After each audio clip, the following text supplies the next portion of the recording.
বাংলাদেশকে $3.5 বিলিয়ন ঋণ দেওয়ার ঘোষণা বিশ্বব্যাংকের প্রধান উপদেষ্টার সঙ্গে প্রেসিডেন্টের বৈঠক। সাক্ষাৎ করেছেন চীনা পররাষ্ট্রমন্ত্রী, বিনিয়োগে আগ্রহ প্রকাশ। জুলাই বিপ্লবে শহীদদের জীবনী পাঠ্য বই অন্তর্ভুক্তির দাবি স্বজনদের, ইতিহাসের পাতায় লিপিবদ্ধ করা জরুরি, কাজ চলছে জানালো বোর্ড।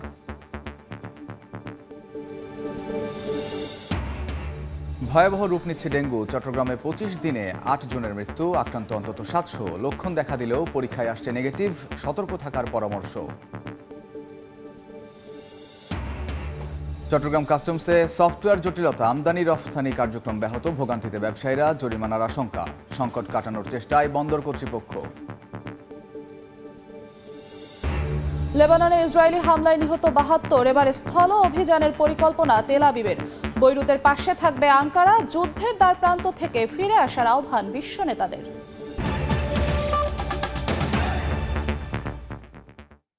সময় সংবাদের সঙ্গে আছি আমি। বাংলাদেশকে $3.5 বিলিয়ন ঋণ দেওয়ার ঘোষণা দিয়েছে বিশ্বব্যাংক। অন্তর্বর্তী সরকারের সংস্কার কর্মসূচির সহায়তায় সহজ শর্তে এই ঋণ দেবে সংস্থাটি। নিউ ইয়র্কে প্রধান উপদেষ্টা ডক্টর মোহাম্মদ ইউনূসের সঙ্গে বৈঠকে একথা জানিয়েছেন বিশ্বব্যাংকের প্রেসিডেন্ট অজয় বাঞ্জা। এদিকে বাংলাদেশে সোলার প্ল্যান্ট নির্মাণ সহ বিদ্যুৎ জ্বালানি খাত এবং অবকাঠামো উন্নয়নে বিনিয়োগের আগ্রহ প্রকাশ করেছে চীন। ডক্টর ইউনূসের সঙ্গে আলাদা বৈঠকে এ তথ্য জানান চীনের পররাষ্ট্রমন্ত্রী ওয়াং ই। নিউ ইয়র্ক থেকে হাসানুজ্জামান সাকির রিপোর্ট। জাতিসংঘের সাধারণ পরিষদের ৭৯তম অধিবেশনের ফাঁকে সাইড লাইনে প্রধান উপদেষ্টা ডক্টর মোহাম্মদ ইউনূসের সাথে সাক্ষাৎ করেন চীনের পররাষ্ট্রমন্ত্রী ওয়াং ই। আধ ঘণ্টা বৈঠকে চীনা পররাষ্ট্রমন্ত্রী অন্তর্বর্তী সরকারের প্রধানের দায়িত্ব নেয়ায় ডক্টর ইউনূসকে অভিনন্দন জানান। বলেন, অধ্যাপক ইউনূস চীনের পুরনো বন্ধু। ২০০৬ সালে ডক্টর ইউনূস যখন শান্তিতে নোবেল পুরস্কার পান, তখন তাকে প্রথম অভিনন্দন জানিয়েছিল চীন। পররাষ্ট্রমন্ত্রী ওয়াং ই বলেন, চীন বাংলাদেশের সাথে বন্ধুত্বপূর্ণ সম্পর্ক আরও আস্থাশীল ও সুদৃঢ় করতে চায়। সোলার প্ল্যান্ট স্থাপন সহ বিদ্যুৎ, জ্বালানি খাত ও অবকাঠামোগত উন্নয়নে চীন বাংলাদেশে বিনিয়োগের আগ্রহ প্রকাশ করায় পররাষ্ট্রমন্ত্রীকে ধন্যবাদ জানান প্রধান উপদেষ্টা। চায়না অনেকগুলো বিষয়ে বাংলাদেশের সাথে ট্রেড বাড়াতে চায়, বাংলাদেশে ইনভেস্টমেন্ট বাড়াতে চায় এবং বাংলাদেশের সাথে তার যে কম্প্রিহেন্সিভ স্ট্র্যাটেজিক যে পার্টনারশিপ আছে এটাকে আরও সুদৃঢ় করতে চায়। পৃথিবীতে চায়না হচ্ছে সোলার প্যানেলে নাম্বার 1 ম্যানুফ্যাকচারার। চায়নার সোলার প্যানেল ফ্যাক্টরিগুলো যদি বাংলাদেশে কোম্পানিগুলো যদি বাংলাদেশে ইনভেস্টমেন্ট করে, তো এটা অনেক বড় বিষয়। আজকে ওয়াংই বললেন যে তারা এটাকে খুবই হাই ইম্পর্টেন্স দিচ্ছেন। এর আগে প্রধান উপদেষ্টা ডক্টর মোহাম্মদ ইউনূসের সাথে দেখা করেন বিশ্বব্যাংকের প্রেসিডেন্ট অজয় বাঞ্জা। এ সময় বাংলাদেশ পুনর্গঠনে অন্তর্বর্তী সরকারের নেয়া সংস্কার কর্মসূচির সহায়তায় $3.5 বিলিয়ন বা প্রায় ৪২,০০০ কোটি টাকা সহজ শর্তে ঋণ দেওয়ার ঘোষণা দেন। এর মধ্যে নতুনভাবে দেয়া হচ্ছে প্রায় ২৪,০০০ কোটি টাকা, আর আগের ঋণ সহায়তা থেকে ১৮,০০০ কোটি টাকা সমন্বয় করা হবে বাংলাদেশ পুনর্গঠন সংস্কার খাতে। অজয় বাঙ্গা জানিয়েছেন যে বাংলাদেশকে ওয়ার্ল্ড ব্যাংক $3.5 বিলিয়ন এই অর্থ বছরে দিতে পারবে। এটা অনেক টাকা, এই জন্য যে বাংলাদেশের যে লিকুইডিটি সাপোর্ট লাগবে বা বাংলাদেশের যে এই পুরো জিনিসটা $3.5 বিলিয়ন তারা ইনভেস্ট করবেন হচ্ছে বাংলাদেশের রিফর্মকে সাপোর্ট করে। প্রধান উপদেষ্টার সাথে সৌজন্য সাক্ষাৎ করেন যুক্তরাষ্ট্রের বৈদেশিক সাহায্য প্রদানকারী সংস্থা ইউএসএইডের প্রশাসক মিস সামান্তা পাওয়ার। তিনিও বাংলাদেশকে আরও সহায়তা বাড়ানোর প্রতিশ্রুতি দেন। প্রধান উপদেষ্টার মুখপাত্র জানিয়েছেন, ডক্টর মোহাম্মদ ইউনূসের সাথে এসব বৈঠক হয়েছে আন্তরিক ও সৌহার্দ্যপূর্ণ পরিবেশে। বিভিন্ন দেশের বিনিয়োগ এবং আর্থিক প্রতিষ্ঠানের এই ঋণ সহায়তার প্রতিশ্রুতি বাংলাদেশের পুনর্গঠনে গুরুত্বপূর্ণ ভূমিকা রাখবে বলে জানান তিনি। হাসানুজ্জামান সাকি, সময় সংবাদ, জাতিসংঘ সদর দপ্তর, মিডিয়া সেন্টার, নিউ ইয়র্ক। এর আগে পাকিস্তানের প্রধানমন্ত্রী শাহবাজ শরীফের সঙ্গে দ্বিপক্ষীয় বৈঠক করেন অন্তর্বর্তী সরকারের প্রধান উপদেষ্টা ডক্টর মোহাম্মদ ইউনূস। বৈঠকের পর প্রধান উপদেষ্টার অফিসিয়াল ফেসবুক পেজে জানানো হয়, আলোচনায় বিভিন্ন পর্যায়ে দ্বিপক্ষীয় সহযোগিতা পুনরুজ্জীবিত করার উপর গুরুত্ব দেওয়া হয়। এ সময় দুই দেশের মধ্যে সম্পর্ক উন্নয়নের পাশাপাশি ব্যবসা বাণিজ্য সম্প্রসারণের উপর জোর দেন ইউনূস শাহবাজ। নিউ ইয়র্ক থেকে হাসানুজ্জামান সাকির আরও একটি প্রতিবেদন। জাতিসংঘ অধিবেশনে এবারের আকর্ষণ যেমন নতুন বাংলাদেশ, তেমনি পরিবর্তনের অঙ্গীকার নিয়ে অন্তর্বর্তী সরকারের প্রধান নোবেল বিজয়ী অর্থনীতিবিদ প্রফেসর মোহাম্মদ ইউনুসকে ঘিরেও আলোচনার কমতি নেই। বিশ্বের ক্ষমতাধর দেশ মার্কিন যুক্তরাষ্ট্রের প্রেসিডেন্ট জো বাইডেন সহ বিভিন্ন দেশের সরকার ও রাষ্ট্রপ্রধানরা ডক্টর ইউনুসের সঙ্গে দ্বিপক্ষীয় ও একান্ত বৈঠক করছেন। সেই ধারাবাহিকতায় সফরের দ্বিতীয় দিন পাকিস্তানের প্রধানমন্ত্রী মোহাম্মদ শেহবাজ শরীফ বৈঠক করেন প্রধান উপদেষ্টার সঙ্গে। শেহবাজ শরীফ বলেন, বাংলাদেশ ও পাকিস্তানের মধ্যে সম্পর্কের নতুন পৃষ্ঠা খোলা উচিত। I think we should turn a new page, as my brother said, and as the chief advisor said this morning to our prime minister. We have in the past had trouble in our relationship, and I think both the countries, brotherly countries, they must make a new start, which will benefit both the countries. দুই নেতার বৈঠকে নতুন বাংলাদেশ গড়ায় পাকিস্তানের সহযোগিতা চান doctor Mohammad Yunus. SAARC পুনরুজ্জীবিত করার উপরও জোর দেন প্রধান উপদেষ্টা। পাকিস্তানের সাথে আমাদের যে সম্পর্কটা, বাইলেটারাল সম্পর্কটা, এটা অনেকদিন ধরে ডরমান্ট অবস্থায় আছে। তো এইটাকে রিভাইভ করা, বাইলেটারাল যে কোঅপারেশনের যে ক্ষেত্রগুলো ছিল, এই ক্ষেত্রগুলো পুনরায় চালু করা, অর্থাৎ হচ্ছে পিছনের যে স্থবিরতাটা ছিল, স্থবিরতাটা কাটিয়ে নতুনভাবে একটু বাংলাদেশের সাথে তারা নানা দিক থেকে নানা ফোরামের সম্পর্কটা শুরু করতে চাচ্ছে। বৈঠকে বাংলাদেশ ও পাকিস্তানের মধ্যে ব্যবসা বাণিজ্যের সম্প্রসারণের উপর গুরুত্ব দেন ডক্টর ইউনুস ও শেহবাজ শরীফ। প্রধান উপদেষ্টা ডক্টর মোহাম্মদ ইউনুসের সঙ্গে পাকিস্তানের প্রধানমন্ত্রী শেহবাজ শরীফের এই বৈঠক দুই দেশের সম্পর্কের মধ্যে নতুন মাত্রা যোগ করবে বলে মনে করছেন সংশ্লিষ্টরা। হাসানুজ্জামান সাকি, সময় সংবাদ, জাতিসংঘ সদর দপ্তর, নিউ ইয়র্ক। জাতিসংঘ সাধারণ পরিষদের ৭৯তম অধিবেশনে বাংলাদেশকে পুনর্গঠনের উপর জোর দিয়েছেন প্রধান উপদেষ্টা ডক্টর মোহাম্মদ ইউনুস। এ ব্যাপারে বিশ্ব নেতাদের সহযোগিতা চেয়েছেন তিনি। এদিকে অধিবেশনের ফাঁকে সাইডলাইন বিভিন্ন বৈঠকে বিগত আওয়ামী লীগ সরকারের সময় বাংলাদেশে গুম, খুন ও বহুল আলোচিত আয়নাঘর সম্পর্কে জানতে চেয়েছে জাতিসংঘ হাইকমিশন সহ আন্তর্জাতিক বিভিন্ন মানবাধিকার প্রতিষ্ঠান। জাতিসংঘ সদর দপ্তর থেকে আহমেদ সালেহিনের রিপোর্ট।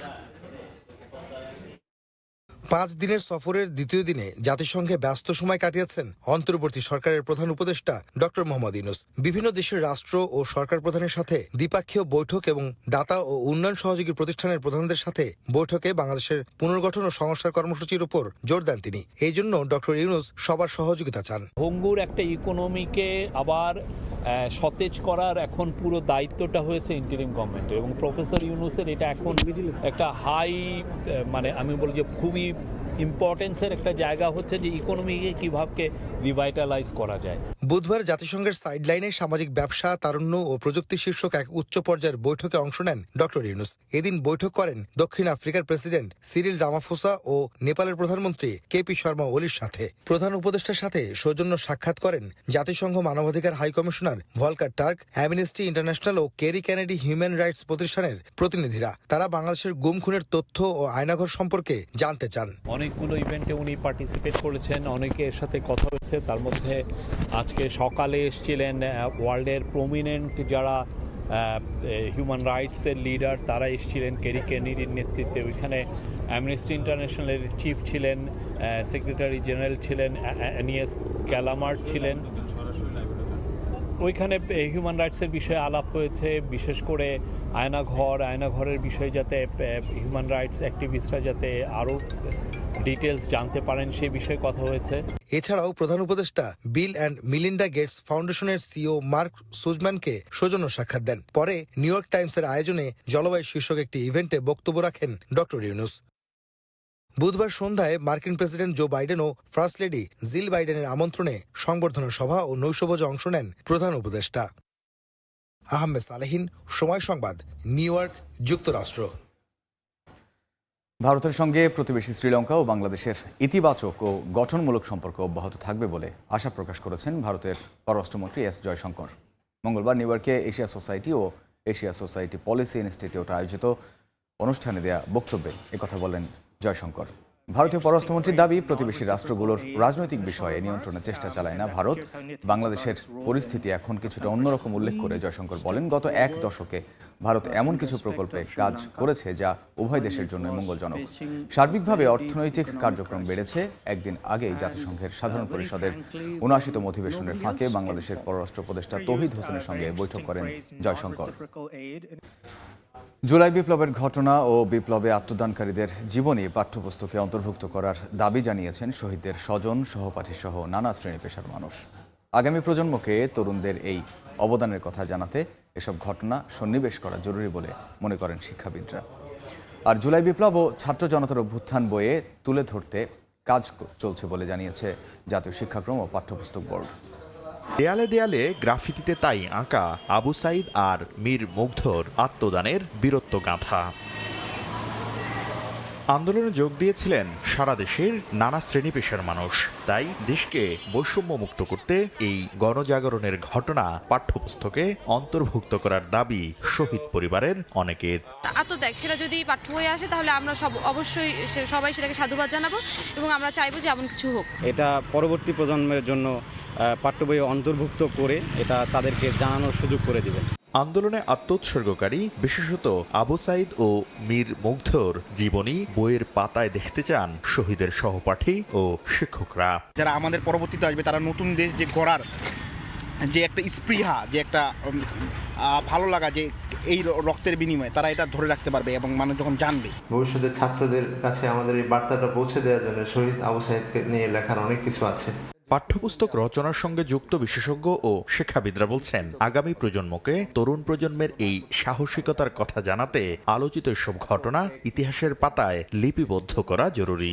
সামনে আমাদের যে পাঠ্যপুস্তক প্রণীত হবে সেই পাঠ্যপুস্তকে অবশ্যই আমাদের ইতিহাসের ধারাবাহিকতায় 2024-এর যে ঘটনা এবং সেই ঘটনায় যারা শাহাদাত বরণ করেছেন তাদের অন্তর্ভুক্তিটা এটা একেবারেই আমাদের একটা নৈতিক দায়িত্ব। জুলাই বিপ্লব ও ছাত্র জনতার ত্যাগের বিষয়ে পাঠ্যপুস্তকে তুলে ধরতে কাজ চলছে বলে জানিয়েছে জাতীয় শিক্ষাক্রম ও পাঠ্যপুস্তক বোর্ড। জুলাইয়ের যে ছাত্র নাগরিক বা ছাত্র গণ অভ্যুত্থান যেটা হলো, তার একটা রিফ্লেকশন আমাদের কোনো কন্টেন্টে দেওয়া যায় কিনা আমরা চেষ্টা করব। পাঠ্যতালিকার কোন বিষয়ে এই ঘটনা অন্তর্ভুক্ত হতে পারে তা পাঠ্যপুস্তক বিশেষজ্ঞ সহ সংশ্লিষ্ট অংশীজনের সঙ্গে আলোচনা করে সিদ্ধান্ত নেওয়া হবে বলে জানিয়েছে বোর্ড। বর্তমান অন্তর্বর্তীকালীন সরকার। শাকির আহমেদ, সময় সংবাদ, ঢাকা। সময় সংবাদ আরও থাকছে। ওয়ানডে বিশ্বকাপের ব্যর্থতায় রিপোর্ট প্রকাশে গড়িমসিয়ে প্রতিবেদন জমা পড়লেও তা নিয়ে নির্বিকার বোর্ড। বিসিবির সভা আজ। চট্টগ্রামে ভয়াবহ রূপ নিচ্ছে ডেঙ্গু। গত 8 মাসের রেকর্ড ছাড়িয়ে শুধু চলতি মাসের 25 দিনেই আক্রান্ত হয়েছেন অন্তত 700 আর মারা গেছেন 8 জন। ডেঙ্গু ঝুঁকিতে রয়েছে নগরীর 60% এলাকা। চিকিৎসকরা বলছেন, পরীক্ষায় নেগেটিভ রিপোর্ট আসলেও পরে অনেকেই ডেঙ্গুতে আক্রান্ত হচ্ছে। প্রতিরোধে স্থানীয় সরকার মন্ত্রণালয় সিটি কর্পোরেশনকে 10টি নির্দেশনা দিয়েছে। অনেক বিশ্বাসের ক্যামেরায় শফিকুল আলমের রিপোর্ট। চোখ রাঙাচ্ছে ডেঙ্গু, লাগামহীনভাবে বাড়ছে আক্রান্তের সংখ্যা। হাসপাতালগুলোতে চাপ বাড়ায় ওয়ার্ডের বাইরে চিকিৎসা দেওয়ার পাশাপাশি চট্টগ্রাম মেডিকেলেও খোলা হয়েছে আলাদা ডেঙ্গু কর্নার। সিভিল সার্জন অফিসের তথ্য বলছে, গত 8 মাসে চট্টগ্রামে যেখানে 650, সেখানে শুধু সেপ্টেম্বর মাসের 25 দিনে আক্রান্ত 670 জন। গেল 8 মাসে 4 জন মারা গেলেও চলতি মাসে প্রাণ যায় 8 জনের। কোথাও যায়নি, তবে আমার যখন জ্বর হয়েছিল আমি এমনি প্রাথমিকভাবে প্যারাসিটামল খাইছিলাম। মাথা ব্যথা করে করে জ্বর আসতো, জ্বর এসে চলে যায়, আবার আসে, আবার চলে যায়, আবার আসে। ঠান্ডায় জাম হয়ে গেছিল, তো পেটে ব্যথা ছিল, খুব ব্যথা ছিল, সর্বশরীর ব্যথা ছিল। ডেঙ্গুতে ধরা হচ্ছে, এখন পেটটা আবার ফুলে গেছে, খাইতে পারি না কিছু। ডাব, আবার আপনার বিভিন্ন স্যালাইন, তারপর এমনি ওর স্যালাইন দিতেছে। চট্টগ্রামের 41টি ওয়ার্ডের মধ্যে অতি ঝুঁকিতে 60টি আর কম ঝুঁকিতে 9টি। ডেঙ্গুর ঝুঁকিতে আছে 60%-এর বেশি এলাকা। চিকিৎসকরা বলছেন, থেমে থেমে বৃষ্টি হওয়ায় বাড়ছে আক্রান্তের হার। অতিরিক্ত বমি, পেট ব্যথা, দীর্ঘদিন জ্বর ও রক্তক্ষরণ দেখা দিলেই দ্রুত চিকিৎসকদের পরামর্শ নেওয়ার আহ্বান তাদের। জুন থেকে যে অক্টোবর নভেম্বর পর্যন্ত যে সমস্ত রোগীগুলো জ্বর নিয়ে আসবে, জ্বর হবে, প্রথমে আমাকে একটা ডেঙ্গু রোগী কিনা এটা বুঝতে হবে। চিকিৎসক তত্ত্বাবধানে থাকলে ভর্তি না হয়ে কিন্তু 90% ডেঙ্গু কিন্তু ভালো হয়।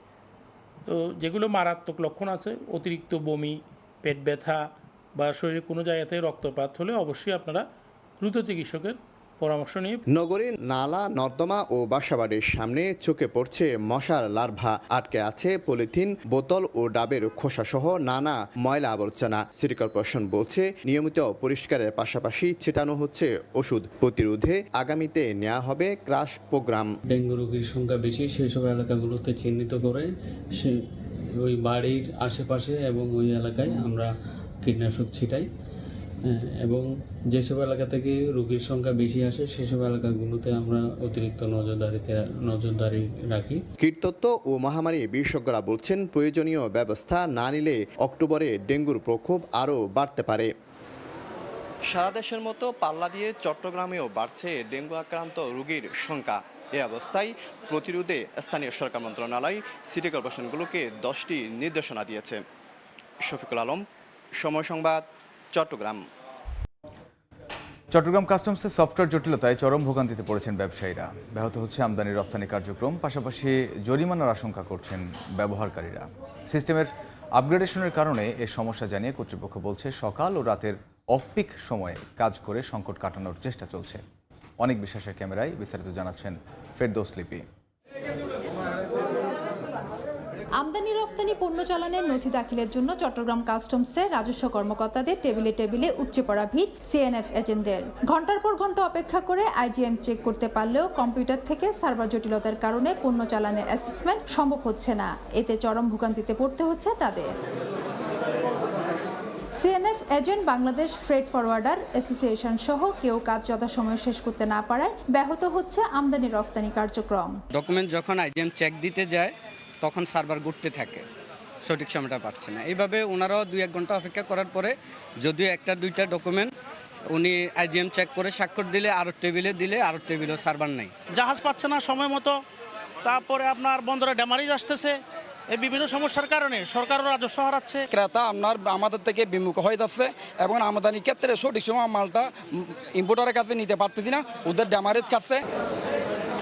সিস্টেমের আপগ্রেডেশনের কারণে এই সমস্যা হচ্ছে জানিয়ে কাস্টমস বলছে সকাল ও রাতে অফ পিক সময়ে কাজ করে সংকট কাটানোর চেষ্টা করা হচ্ছে। এনবিআর থেকে নিয়ন্ত্রিত হচ্ছে এই সার্ভারটা। তো এনবিআর আমাদের যে ন্যাশনাল এসআইকুরা টিম আছে তারা খুব দ্রুততার সাথে কাজ করতেছে এবং আশা করা যাচ্ছে যে এটা খুব দ্রুতই এই সমস্যাটার সমাধান হয়ে যাবে। তবে এই ক্ষেত্রে এনবিআর এর উদাসীনতাকে দায়ী করে ভবিষ্যতে বিকল্প ব্যবস্থা রাখার দাবি ব্যবহারকারীদের। যতক্ষণ পর্যন্ত ওই আপগ্রেড ভার্সনটা স্মুথ না হবে ততক্ষণ পর্যন্ত যেন আগের ভার্সন স্মুথলি কাজ করে, এই প্রক্রিয়া সম্পূর্ণ একটা প্রযুক্তিগত ব্যবস্থা। এটা অবশ্যই তাদের আইটি বিশেষজ্ঞরা আছেন, তারা দেখবেন। 2013 সালে সর্বপ্রথম আমদানি রপ্তানি বাণিজ্যে আন্তর্জাতিক এসআইকুডা ওয়ার্ল্ড সিস্টেম চালু করে চট্টগ্রাম কাস্টমস হাউস। ফেরদৌস লিপি, সময় সংবাদ, চট্টগ্রাম। দেশের বাইরের খবর। লেবাননে ইসরায়েলের হামলায় একদিনে নিহত হয়েছেন অন্তত 72 জন, আহত 4 শতাধিক। সশস্ত্র গোষ্ঠী হিজবুল্লাহর বিরুদ্ধে চলমান বিমান হামলার পাশাপাশি এবার স্থল হামলার পরিকল্পনা করছে নেতানিয়াহু বাহিনী। এদিকে ইসরায়েলের হামলার বিরুদ্ধে তুরস্ক লেবাননের পাশে থাকবে বলে প্রতিশ্রুতি দিয়েছেন দেশটির পররাষ্ট্রমন্ত্রী। আর হিজবুল্লাহ এবং ইসরায়েলকে যুদ্ধের দ্বারপ্রান্ত থেকে ফিরে আসার আহ্বান জানিয়েছেন বিশ্ব নেতারা। ইসরায়েলের সেনাপ্রধান বলেন, লেবাননে প্রবেশের পথ সুগম করতেই সাম্প্রতিক হামলাগুলো চালানো হচ্ছে। চলমান পরিস্থিতিতে লেবাননের দিকে সাহায্যের হাত বাড়ানোর প্রতিশ্রুতি দিয়েছে তুরস্ক। দুই দেশের মধ্যবর্তী এক বৈঠকে ইসরায়েলে চালানো হামলার নিন্দা জানান তুর্কি পররাষ্ট্রমন্ত্রী হাকান ফিদান। বলেন, ইসরায়েলি বাহিনীর বর্বরতার বিরুদ্ধে বৈরুতের পাশে আছে আঙ্কারা। এর মধ্যেই ইসরায়েলের সঙ্গে সব ধরনের বাণিজ্য বন্ধ করে দিয়েছে দেশটি। এদিকে জাতিসংঘের নিরাপত্তা পরিষদের বৈঠকে লেবানন ও ইসরায়েলের সম্ভাব্য যুদ্ধ থেকে বিরত থাকার আহ্বান জানাচ্ছেন বিভিন্ন বিশ্ব নেতা। ব্রিটিশ প্রধানমন্ত্রী কিয়ার স্টারমার বলেন, পরিস্থিতি আরও গম্ভীর হওয়ার আগেই লেবানন ও ইসরায়েলের মধ্যে যুদ্ধবিরতির ব্যবস্থা করা উচিত। একই সঙ্গে কূটনৈতিক উপায়ে বেসামরিক নাগরিকদের দ্রুত তাদের বাড়িতে ফেরানোর ব্যবস্থা করার উপর গুরুত্ব আরোপ করেন তিনি। সাদিয়া তাসনিম, সময় সংবাদ। আবারও মিটিংয়ে বসতে যাচ্ছেন বাংলাদেশ ক্রিকেট বোর্ডের পরিচালকরা। আজ বিকেল 4টায় এই মিটিং ডেকেছেন নতুন সভাপতি ফারুক আহমেদ। দেশের রাজনৈতিক পট পরিবর্তনের পর বদলে গেছে বাংলাদেশ ক্রিকেট বোর্ড। দায়িত্বে এসেছেন নতুন প্রেসিডেন্ট। দায়িত্ব নেওয়ার পর থেকে ব্যস্ত সময় পার করছেন ফারুক। এ পর্যন্ত 2টি বোর্ড সভাও হয়ে গেছে তার অধীনে। এবার তৃতীয় সভা ডেকেছেন তিনি। ইতোমধ্যে ডাকযোগে আমন্ত্রণ পাঠানো হয়েছে বোর্ড পরিচালকদের কাছে। বোর্ডের এই সভা থেকে আসতে পারে বেশ কিছু গুরুত্বপূর্ণ সিদ্ধান্ত। টানা 3 কার্যদিবস অনুপস্থিত থাকা পরিচালকদের পদ শূন্য ঘোষণা করতে পারেন প্রেসিডেন্ট। পাশাপাশি পদত্যাগ করা খালেদ মাহমুদ সুজনের জায়গায় নতুন কাউকে নেওয়া হবে কিনা সেই সিদ্ধান্ত নিতে পারেন তিনি। এছাড়া আসন্ন বিপিএল নিয়ে চূড়ান্ত সিদ্ধান্ত নিতে পারেন পরিচালকরা। এ পর্যায়ে শীর্ষ সংবাদগুলো জানিয়ে দিচ্ছি আরেকবার। বাংলাদেশকে $3.5 বিলিয়ন ঋণ দেওয়ার ঘোষণা বিশ্বব্যাংকের। প্রধান উপদেষ্টার সঙ্গে প্রেসিডেন্টের বৈঠক। সাক্ষাৎ করেছেন চীনা পররাষ্ট্রমন্ত্রী। বিনিয়োগে আগ্রহ প্রকাশ।